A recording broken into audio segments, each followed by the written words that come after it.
Hello, good morning, जोहार। मैं राजू और आप देख रहे हैं 24 झारखंड न्यूज। चलिए जानते हैं झारखंड की आज की 25 मुख्य बड़ी खबरों को।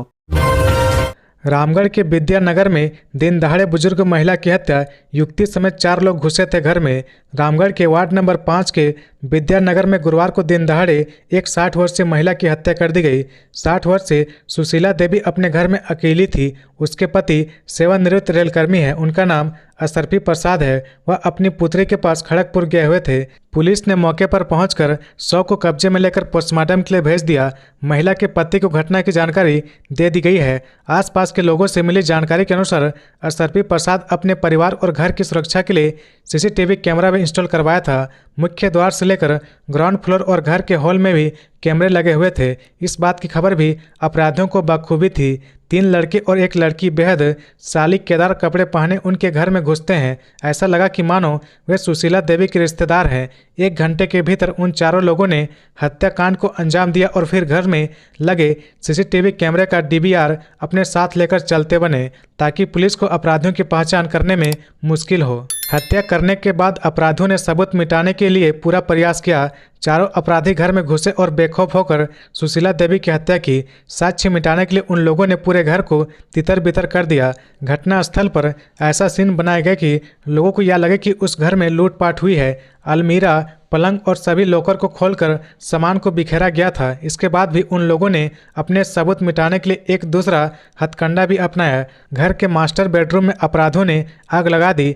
यह दृश्य यह बताने के लिए था कि लोगों को वहां शॉर्ट सर्किट होने का आभास हो। अपराधियों को देखने वाले जस्मदीद गवाह प्रदीप चक्रवर्ती ने बताया कि वह अपने घर में झाड़ू लगा रहे थे। इसी दौरान उन्होंने असरफी प्रसाद के घर के बाहर संदिग्ध रूप से घूमते हुए 3 लड़कों और एक लड़की को देखा, लेकिन उन्हें यह पता चला कि प्रणाम कर वे लोग अंदर घुसे हैं तो ऐसा महसूस हुआ कि वह उनके जान पहचान के होंगे। लेकिन कुछ ही देर बाद अचानक चारों लोग काफ़ी तेजी से हड़बड़ाकर बाहर भागते हुए नजर आए। यह देखकर प्रदीप चक्रवर्ती ने झाड़ू फेंका और उन लोगों का पीछा किया, लेकिन चारों लोग गली से निकलते ही अचानक हवा की तरफ गायब हो गए। पूर्व सीएम हेमंत सोरेन की बढ़ी न्यायिक हिरासत की अवधि 13 जून तक जेल से निकलना मुश्किल। पूर्व मुख्यमंत्री हेमंत सोरेन से जुड़ी जमीन घोटाले मामले में उनको फिलहाल किसी प्रकार की राहत मिलती नजर नहीं आ रही है। 31 जनवरी से जेल में बंद हेमंत सोरेन की न्यायिक हिरासत की अवधि एक बार फिर से बढ़ा दी गई है। पीएमएलए कोर्ट ने आगामी 13 जून तक के लिए उनकी न्यायिक हिरासत अवधि बढ़ाई है। रांची जमीन घोटाले मामले को लेकर गुरुवार को वीडियो कॉन्फ्रेंसिंग के माध्यम से पूर्व मुख्यमंत्री हेमंत सोरेन और उनके साथ 8 लोगों की पेशी हुई। 8 लोगों में बड़गई अंचल के पूर्व उप निरीक्षक भानु प्रसाद, जेएमएम नेता बंधु तिर्की, मोहम्मद सद्दाम, मोहम्मद अफसर अली, विपिन सिंह, प्रियरंजन शाह और इरशाद अख्तर का नाम शामिल है। इन सभी पर बड़गई अंचल स्थित 8.5 एकड़ जमीन को गलत तरीके से पूर्व सीएम हेमंत सोरेन के नाम पर दाखिल खारिज करवाने का आरोप है। इस मामले में अगली सुनवाई 14 दिन की न्यायिक रिमांड की अवधि खत्म होने के बाद की जाएगी। बता दें कि हेमंत सोरेन द्वारा झारखंड हाईकोर्ट में भी जमानत याचिका के लिए अपील किया जा चुका है। झारखंड हाईकोर्ट में हेमंत सोरेन की तरफ से देश के वरिष्ठ वकील कपिल सिब्बल ने हेमंत सोरेन के लिए दलील रख रहे हैं। वहीं हाईकोर्ट ने ईडी को आगामी 10 जून तक जवाब दाखिल करने के लिए कहा है। मालूम हो कि पूर्व मुख्यमंत्री हेमंत सोरेन को ईडी ने 31 जनवरी 2024 को गिरफ्तार किया था और पिछले 1 फरवरी से वह लगातार न्यायिक हिरासत में है। हेमंत सोरेन की गिरफ्तारी के बाद नए मुख्यमंत्री के रूप में चंपई सोरेन ने शपथ ग्रहण किया था और हेमंत सोरेन को उसी वक्त मुख्यमंत्री पद से इस्तीफा देना पड़ा था। बोकारो में तालाब से मिला 3 बच्चों का शव, हत्या या हादसा, जांच में जुटी पुलिस। बोकारो जिला स्थित पटरबाड़ थाना क्षेत्र के सदमा कला पंचायत के मुस्लिम टोला के 2 बच्चों और पोटदाग NH 33 के एक बच्चे की शव मिली है। परिवार वाले बता रहे कि 3 बच्चे बुधवार की दोपहर खेलने निकले थे। इसके बाद से वह गायब हो गए। परिजनों ने आसपास के क्षेत्रों में काफ़ी खोजबीन की, लेकिन उनका कुछ पता नहीं चला। रात में पुलिस को सूचित किया गया। तीनों बच्चे का शव गुरुवार की अहले सुबह ब्लॉक कॉलोनी में बने विश्वेश्वर धाम मंदिर परिसर के अमृत तालाब में मिला। सबसे पहले स्थानीय लोगों को एक बच्चे का शव तैरता हुआ देखा। मंदिर परिसर में बने तालाब के किनारे लोगों की भीड़ जुट गई। तब तक दूसरे बच्चे का शव भी पानी में तैरने लगा। इसके बाद तीसरे बच्चे की खोजबीन की गई तो उसका भी शव मिल गया। तीनों बच्चे के शव को तेनूघाट पोस्टमार्टम के लिए भेज दिया गया। परिजनों ने बताया कि बच्चे बुधवार 2 बजे घर के सामने खेल रहे थे। कुछ देर बाद तीनों गायब हो गए। परिजनों के द्वारा पेटरबाड़ थाना में बच्चों के गायब होने की सूचना दी गई है। पेटरबार अंचल प्रभारी अशोक राम ने बताया कि जो सरकार का नियम है उसके तहत जो भी सरकारी लाभ होगा उसे दिया जाएगा। इधर पुलिस सभी एंगल से मामले की जांच में जुट गई है। कुछ लोग इसे हत्या तो कुछ लोग हादसा बता रहे हैं। मंत्री आलमगीर आलम की रिमांड अवधि समाप्त, कोर्ट ने न्यायिक हिरासत में भेजा जेल। टेंडर कमीशन घोटाले मामले में मंत्री आलमगीर आलम को 14 दिनों की रिमांड अवधि गुरुवार को समाप्त हो गई। 14 दिनों की रिमांड अवधि समाप्त होने के बाद मंत्री आलमगीर आलम को कोर्ट ने पेश किया गया, जहां से उन्हें सीधे न्यायिक हिरासत में जेल भेज दिया गया। मंत्री आलमगीर आलम को गिरफ्तार करने के बाद प्रवर्तन निदेशालय की टीम ने पहले 6 दिनों की रिमांड ली। 6 दिनों की रिमांड पर पूछताछ के बाद फिर 5 दिनों की रिमांड अवधि ली गई। 11 दिनों की रिमांड अवधि पूरी होने के बाद ईडी की टीम ने एक बार फिर 3 दिनों की रिमांड ली। 3 दिन की रिमांड अवधि भी गुरुवार को समाप्त हो गई। ऐसे में 14 दिनों की रिमांड अवधि समाप्त होने के बाद ईडी की टीम के पास आलमगीर आलम से पूछताछ के लिए समय मांगने का कोई विकल्प नहीं बचा, क्योंकि नियमानुसार ईडी किसी को भी अधिकतम 14 दिनों तक रिमांड पर रख सकती है। आलमगीर आलम का पक्ष रखते हुए उनके वकील किसलय प्रसाद ने बताया कि 14 दिनों की रिमांड अवधि समाप्त होने के बाद उन्हें न्यायिक हिरासत में भेजने का अनुरोध कोर्ट से किया गया, जिसे कोर्ट ने स्वीकार कर लिया। उन्होंने बताया कि उन्होंने कोर्ट से मांग की कि मंत्री आलमगीर आलम शारीरिक रूप से बीमार है। 74 वर्ष की उम्र होने के कारण उन्हें कई तरह की जटिलताओं का सामना करना पड़ रहा है, इसलिए जेल में प्रोटोकॉल के तहत जो भी सुविधाएं हैं वो सारी सुविधाएं उन्हें मुहैया कराई जाए। उन्होंने जेल के अंदर मंत्री आलमगीर आलम को मेडिकल सुविधा मुहैया कराने का अनुरोध किया गया, जिसे कोर्ट ने मंजूर कर लिया है। इसके अलावा आलमगीर आलम के बेल को लेकर वकील किसलय प्रसाद ने कहा कि आगे की प्रक्रिया को लेकर कार्रवाई की जा रही। जेल जाने के बाद अब जमानत की प्रक्रिया पर काम किया जाएगा। मालूम है कि 15 मई को टेंडर कमीशन घोटाले के मामले में प्रवर्तन निदेशालय की टीम ने आलमगीर आलम को गिरफ्तार किया था। उनके पूर्व ओएसडी संजीव लाल और उनके सहायक जहांगीर के घर से बरामद 35 करोड़ रुपए में मंत्री की संलिप्तता का आरोप लगाया गया है।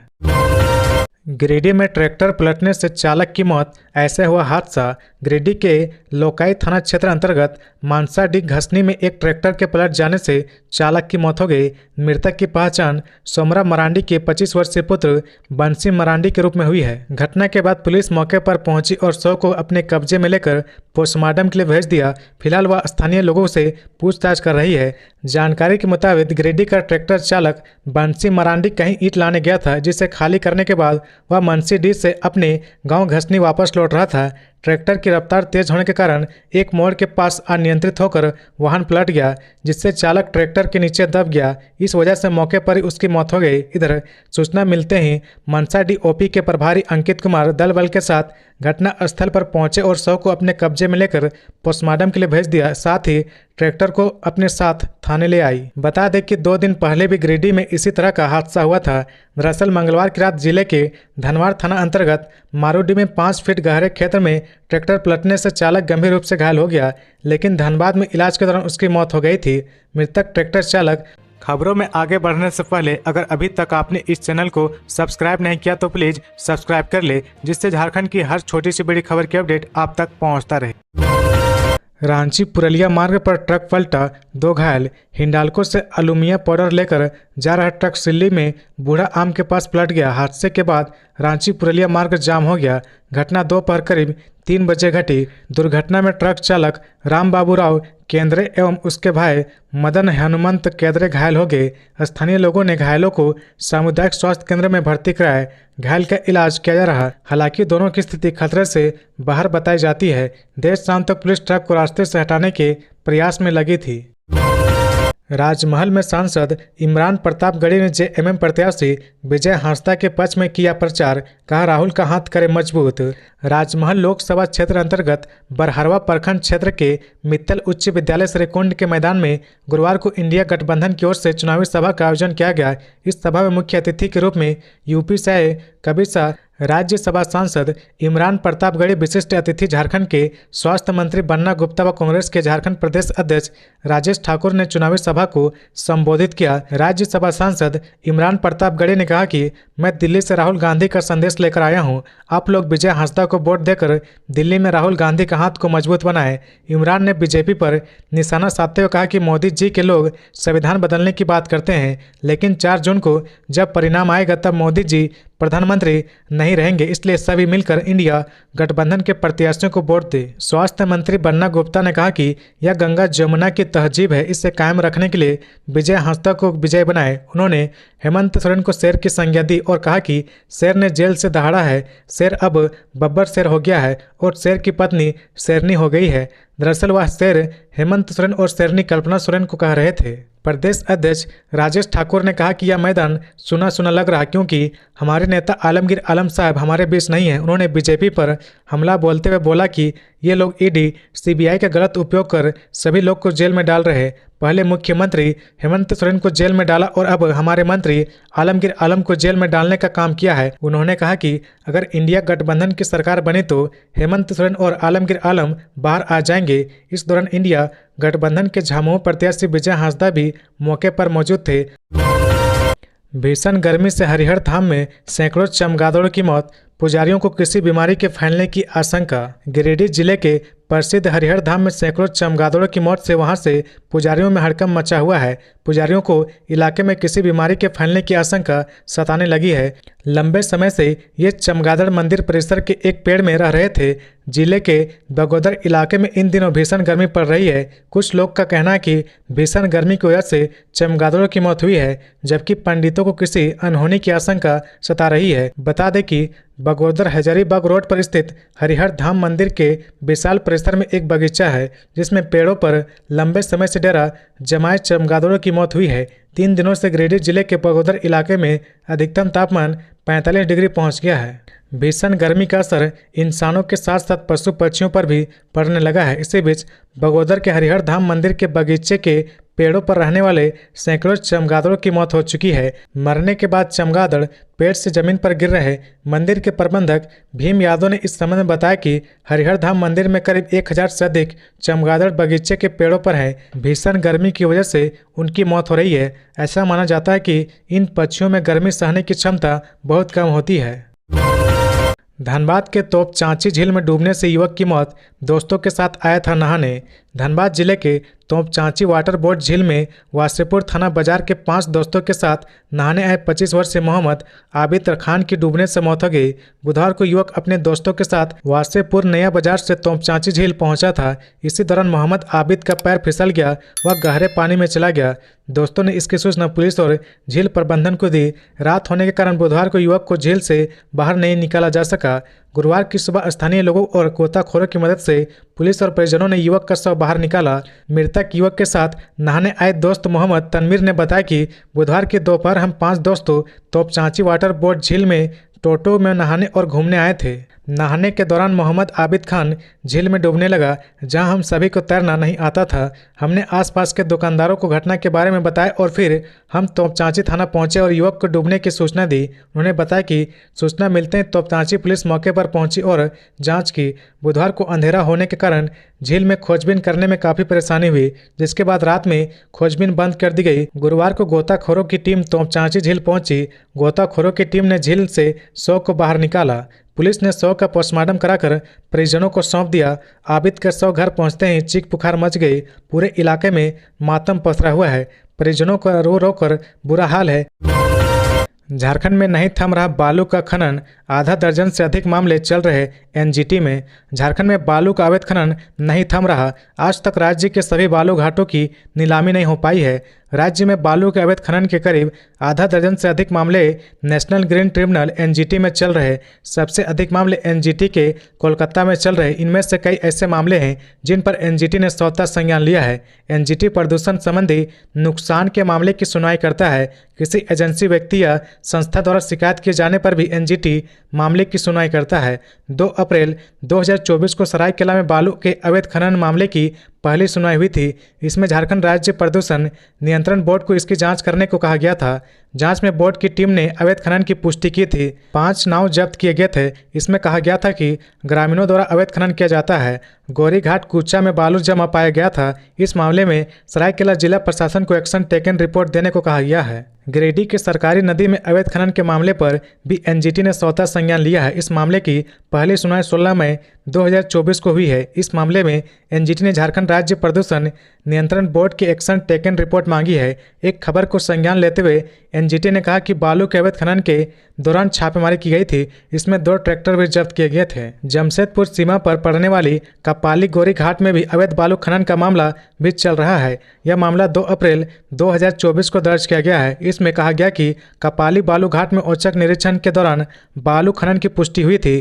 कई सामान जब्त किए गए थे। एनजीटी का कहना था कि रोक के बावजूद बालू कैसे बेचा जा रहा, इस पर झारखंड राज्य प्रदूषण नियंत्रण बोर्ड को रिपोर्ट देनी चाहिए। संथाल की 3 सीटों के लिए गुरुवार शाम को थम जाएगा प्रचार का शोर। अंतिम चरण के चुनाव में 1 जून को संथाल परगना की 3 लोकसभा सीटों के लिए वोट डाले जाएंगे। गुरुवार की शाम गोड्डा, दुमका और राजमहल लोकसभा क्षेत्र में चुनाव प्रचार का शोर थम जाएगा। अंतिम दिन पक्ष विपक्ष के दिग्गज नेता की तबाड़तोड़ सभा कर रहे। बुधवार को दुमका और गोड्डा लोकसभा क्षेत्र में भाजपा के राष्ट्रीय अध्यक्ष जेपी नड्डा ने सभा और रोड शो किया। वहीं भाजपा के 2 राज्यों के सीएम, छत्तीसगढ़ के सीएम विष्णुदेव साय और मध्य प्रदेश के सीएम मोहन यादव, पूर्व सीएम सह भाजपा के प्रदेश अध्यक्ष बाबूलाल मरांडी ने कमान संभाला। विपक्ष की बात करें तो झामुमो की कल्पना सोरेन और मंत्री बसंत सोरेन, मंत्री हफीजुल ने धुआंधार प्रचार किया। इसके अलावा सुप्रियो भट्टाचार्य, विनोद पांडे सहित अन्य नेता चुनाव प्रचार किया। कांग्रेस की ओर से मंत्री बादल पत्रलेख, प्रदेश अध्यक्ष राजेश ठाकुर, स्वास्थ्य मंत्री बन्ना गुप्ता सहित कई नेता बैठकें कर सभाएं संभाल रही है। अंतिम चरण में 1 जून को 3 लोकसभा सीटों पर वोटिंग होगी। इसी के साथ दुमका और गोड्डा के 19 और राजमहल के 14 उम्मीदवारों यानी कुल 52 प्रत्याशी की किस्मत ईवीएम में बंद हो जाएगी। वोटिंग सुबह 7 बजे से शाम 5 बजे तक होगी। गोड्डा से भाजपा के डॉक्टर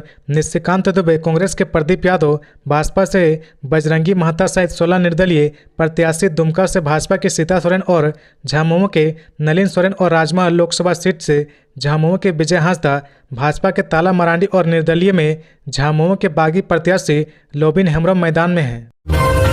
जवान की पत्नी के साथ सामूहिक दुष्कर्म मामले में 4 गिरफ्तार, पुलिस ने किया नया खुलासा। सेना के जवान की पत्नी के साथ सामूहिक दुष्कर्म मामले में नया खुलासा हुआ है। दरअसल दुष्कर्म के बाद 4 आरोपियों को पुलिस ने गिरफ्तार कर लिया है। गिरफ्तार आरोपियों से पुलिस ने पूछताछ की है।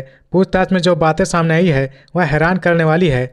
आरोपियों ने बताया कि वे लोग ठेकेदारी का काम करते हैं। जवान ने अपने घर बनाने का काम उन्हें ही दिया था। हालांकि स्थानीय ठेकेदार होने के नाते जवान ने दबाव में आकर काम उन्हें दिया था।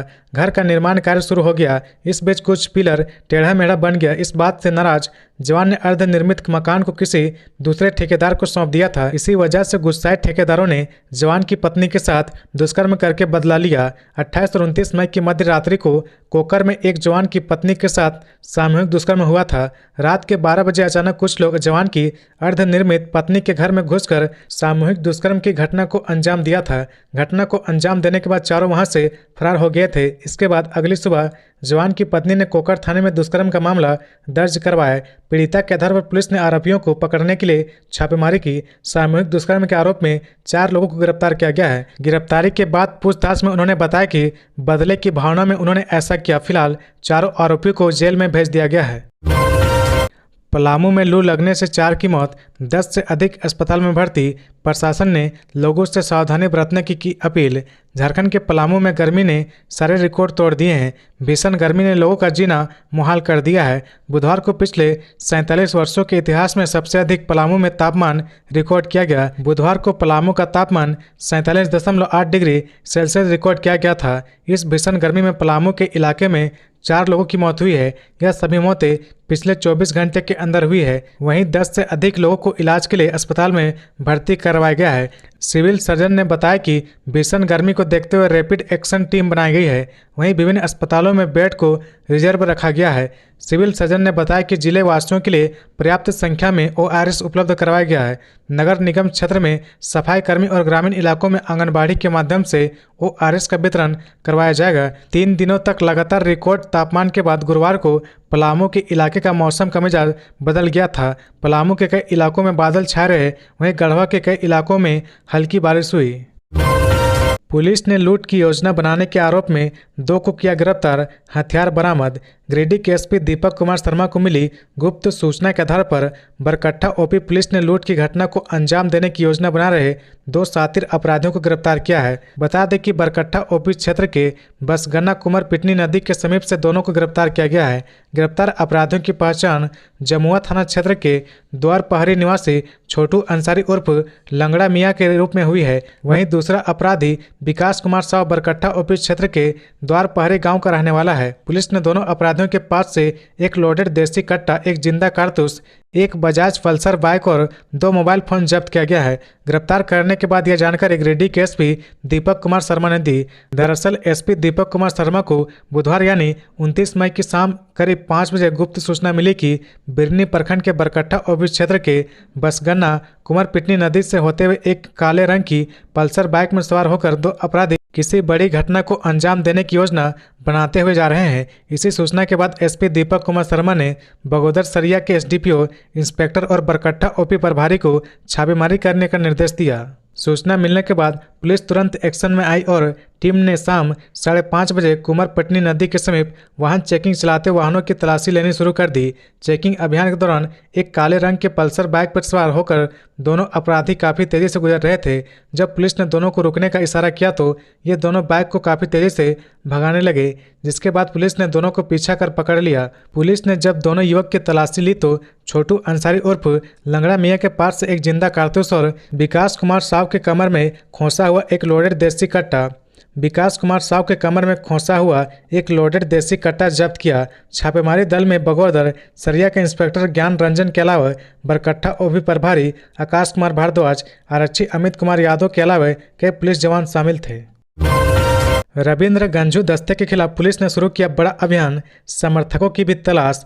20 लाख का इनामी नक्सली कमांडर रविंद्र गंजू अब रांची पुलिस के लिए बड़ी चुनौती बन गया है। मैक्लूस्कीगंज में मंगलवार की देर रात आगजनी की वारदात को अंजाम देने के बाद रविंद्र के खिलाफ रांची के कोयला क्षेत्र में बड़ा अभियान शुरू किया गया है। रांची के एसएसपी चंदन सिन्हा ने बताया कि रविंद्र गंजू के खिलाफ सुरक्षा बलों के द्वारा जंगलों में अभियान शुरू किया गया है। अभियान में सुरक्षा जगुआर के जवानों को भी शामिल किया गया है। अभियान में 20 लाख के इनामी माओवादी रविंद्र गंजू, रंथू उरांव और उसके दस्ते की तलाश की जा रही। रविंद्र गंजू पुलिस के अभियान से घबराकर लातेहार से बाहर निकलकर इन दिनों कुछ लोकल युवाओं को अपने साथ जोड़कर वारदातों को अंजाम दे रहा है। सूचना है कि उसके कुछ समर्थक इसमें उसकी मदद कर रहे हैं, जिसके बाद नक्सलियों के समर्थकों पर भी पुलिस शिकंजा कसने की तैयारी में है। पुलिस की टीम ने नक्सलियों के समर्थकों की सूची भी तैयार कर ली है। उनकी गतिविधि पर भी पुलिस की टीम नजर रखे हुए है। जानकारी के अनुसार रविंद्र गंजू ने संगठन को मजबूत बनाने के लिए आधा दर्जन नए लोगों को अपने दस्ते में जोड़ा है। उन्हीं के साथ रविंद्र रांची, लोहरदगा और गुमला में